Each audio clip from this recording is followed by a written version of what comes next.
Viral di media sosial sebuah video momen yang memperlihatkan kekocakan dari Ferdy Sambo dan Krisnamurti hingga jadi sorotan netizen.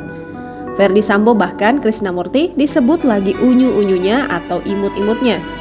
Video kedekatan Ferdy Sambo dan Krisnamurti itu adalah video lama yang kini kembali beredar. Video itu menampilkan momen saat tersangka pembunuhan Brigadir J, Ferdy Sambo tengah berjoget bareng mantan pimpinannya Krisnamurti kini jadi sorotan.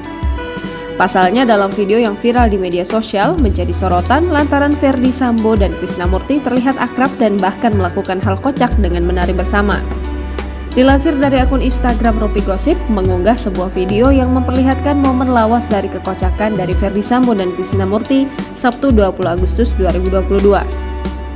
Dalam kesempatan itu terlihat sosok Ferdy Sambo yang masih sangat muda menari dengan asik dengan para rekan sesama polisi.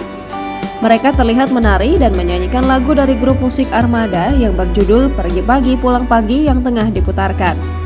Bahkan saat itu Ferdy Sambo juga terlihat menari bersama dengan Krisnamurti berdampingan yang saat itu merupakan atasannya di kepolisian. Atas hal tersebut, sejumlah netizen lantas ikut memberikan komentar. Tak sedikit yang kembali mencibir Ferdy Sambo yang disebut curang sehingga pangkatnya terakhir lebih tinggi dari Krisnamurti yang sebelumnya adalah atasannya. Jangan lupa subscribe, share, komen, dan like ya!